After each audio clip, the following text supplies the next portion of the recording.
মৈৰাবাৰীত বিজেপিৰ প্ৰাৰ্থিত্ব প্ৰত্যাশী গুৱাহাটী হাইকোৰ্টৰ উকিল খলিলুৰ ৰহমানৰ ৰাইজৰ মাজত কেলেণ্ডাৰ বিতৰণ আৰু মতবিনিময়। সমাগত বিধানসভা নিৰ্বাচন বিভিন্ন দলৰ লগতে বিজেপি দলেও আৰম্ভ কৰিলে নিৰ্বাচনী কুচকাৱাজ।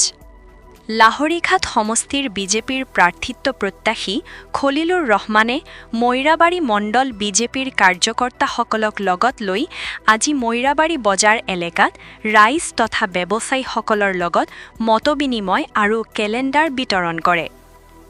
নেতাজনে কয় যে আগন্তুক নিৰ্বাচনত লাহৰীঘাটৰ ভোটাৰ ৰাইজে বিজেপি দলক আঁকোৱালি লৈ কংগ্ৰেছৰ দখলত থকা সমষ্টিখন উদ্ধাৰ কৰিবলৈ সক্ষম হ'ব। লাহৰীঘাটৰ ৰাইজে গৰাখহনীয়া ৰোধৰ পৰা আদি কৰি বিভিন্ন আঁচনিৰ সুবিধা লাভ কৰিছে। গতিকে ৰাইজে এইবাৰ দলটোক বৃহৎ ব্যৱধানত জয়ী কৰাব। লগতে নেতাজনে কয় যে যদি দলে প্ৰাৰ্থিত্ব প্ৰদান কৰে তেন্তে তেওঁ নিশ্চয় দলটোৰ পৰা প্ৰতিদ্বন্দ্বিতা আগবঢ়াব। নেতাজনক সংগ দিয়ে মৈৰাবাৰী মণ্ডল বিজেপিৰ সভাপতি ছেলিম আহমেদ ওৰফে দীপু, নুৰুজ্জামান, শহীদুল ইছলামক আদি কৰি অন্যান্যসকলে। হয়, নতুন বছৰৰ শুভেচ্ছা জনালোঁ। আপোনালোককো ভোগালী বিহুৰ শুভেচ্ছা জনাইছোঁ। আমি যিহেতু বিজেপি দলৰ এজন কাৰ্যকৰ্তা, সেই কাৰ্যকৰ্তা হিচাপে আজি ভাৰতীয় জনতা পাৰ্টীৰ সংখ্যালঘু মৰ্চাৰ সাধাৰণ সম্পাদক হিচাপে আমি দায়িত্ব পালন কৰি আছোঁ।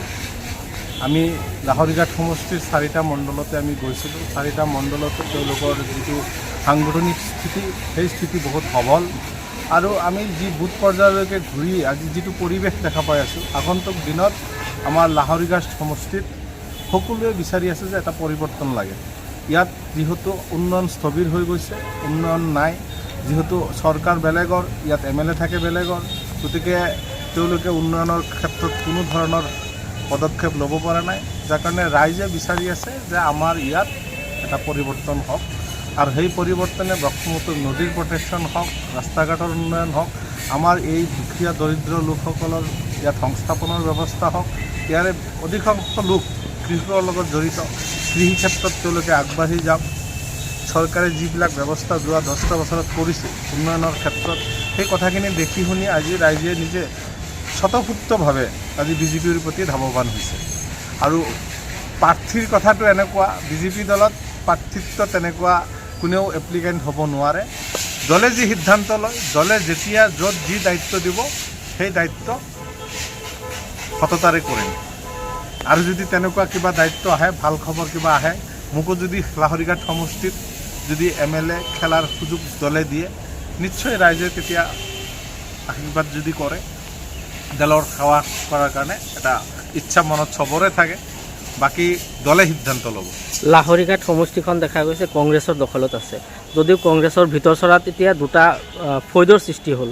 টিকেটক লৈ যি টনা আজোৰা, সেই টনা আজোৰাত কি বিজেপি কেনেকুৱা ধৰণে আপোনালোকে কাম কৰিব? কথাটো হ'ল বিজেপিত তেনেকুৱা ফাকেৰে যোৱাৰ পৰিকল্পনা নাই। মুখ্যমন্ত্ৰী স্পষ্ট ভাষ্য যে আমি উন্নয়ন কৰিম, আমি অসমত ভাষা সংস্কৃতি কলা কৃষ্টি আমি সুৰক্ষিত হ'ব লাগিব। আমাৰ তেনেকুৱা ফাকেৰে MLA হোৱাৰ সপোন মোৰো নাই।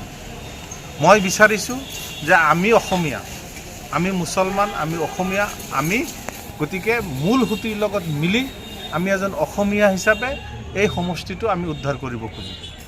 ইয়াত আমি বেলেগ ৰূপেৰে ফাকেৰে গৈ আমি তেনেকুৱা ধৰণৰ আমাৰ মনত তেনেকুৱা হেঁপাহ নাই।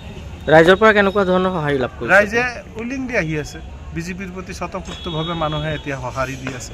ৰাইজে কৈ আছে, হয়, যোৱা 10টা বছৰত আমি বিজেপি দলৰ পৰা, বিজেপি চৰকাৰৰ পৰা আমি যিখিনি পালোঁ, আমি 50 বছৰে যাক বিশ্বাস কৰিলোঁ, যাক হিয়া উজাৰি ভোট, আমি ইয়াত বিজেপি দলত আজি বিজেপি চৰকাৰৰ আমাৰ কোনো অৰিহণা নাই, আমি ভোট দিয়া নাই, আমাৰ কোনো প্ৰতিনিধি নাই, কিন্তু আমাক কোনো বস্তুৰ পৰা বঞ্চিত কৰা নাই। এই কথাটো ৰাইজে কয়।